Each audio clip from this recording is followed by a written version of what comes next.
Our first one is Governor candidate Dan Maes. Dan is a businessman from Evergreen.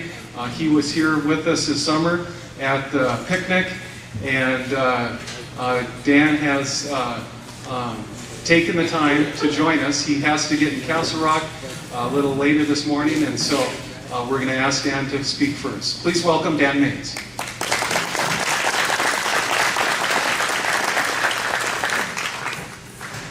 Thank you very much. How's breakfast? All right, thank you for having me. I do need to get to Castle Rock around 9:30, 9:45 to sneak into a meeting.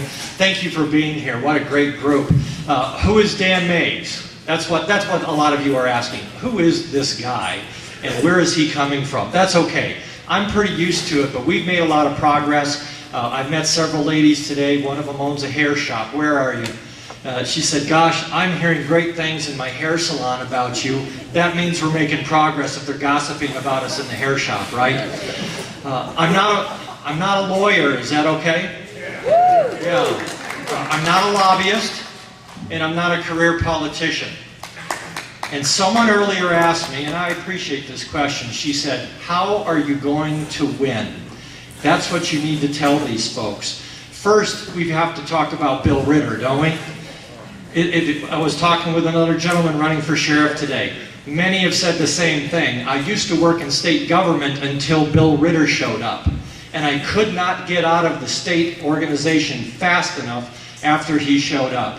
2010 is our year. It's going to be our year for governor, it's going to be our year for treasurer, it's going to be our year for representatives and senators. Senator Greg Brophy is here somewhere. I know he's going to do a great job at bringing more senators into the race.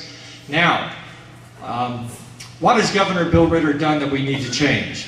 We have to go after our energy industry again. Now, I know you probably don't have too many gas wells in this county, but we have family who owns a natural gas and oil company. As soon as I announced for the race, he sat me down. He said, let me show you what this man has done to destroy our industry. So he brings a couple hundred jobs in building wind turbines when we've lost tens of thousands of jobs in our energy industry and other industries around this state. That's got to stop. I bring 25 years of executive experience to this race. Now, is the governor's office a legislative office? No. Is it a judicial office? No. What is it?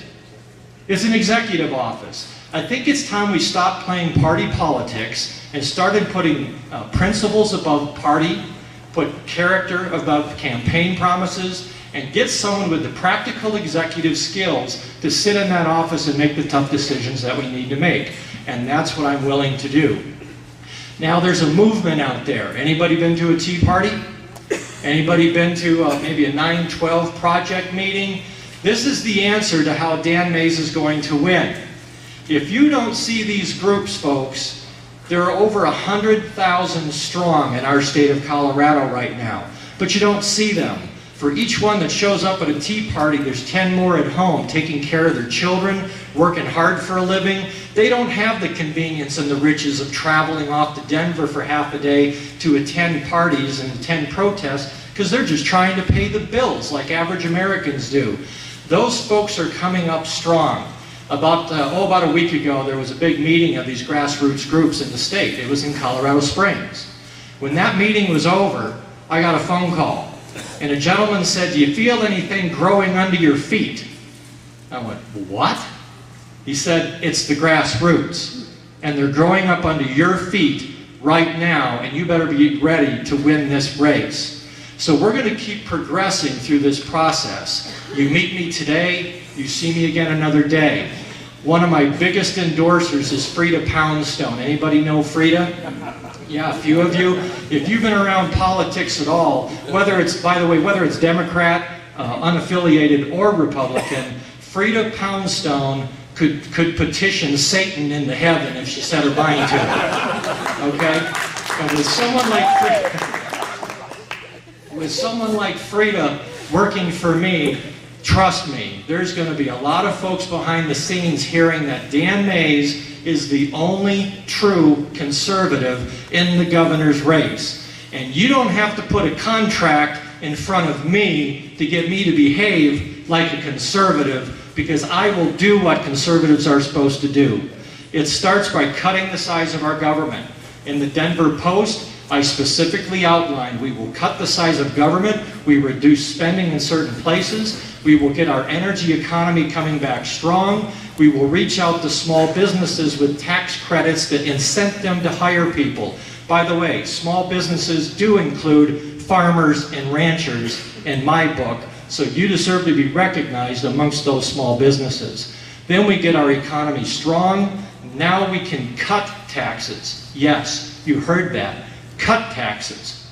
That doesn't mean we have to hurt our infrastructure.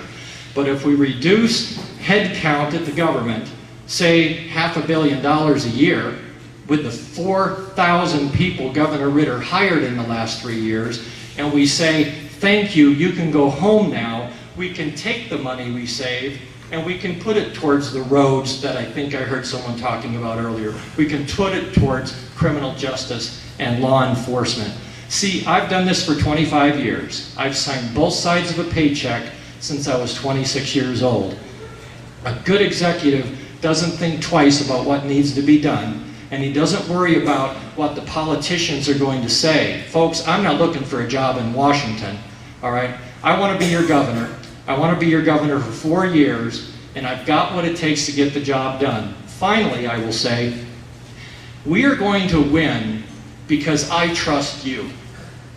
I don't care what the party says. I am a Republican, and I've been a Republican for over 30 years. But this is no longer about the party. This is about principles, it's about character, it's about courage. And I think you're ready for this. I think you're tired and sick of career politicians telling you what you're supposed to do instead of you telling me what I'm supposed to do. Would that be a good arrangement in the future?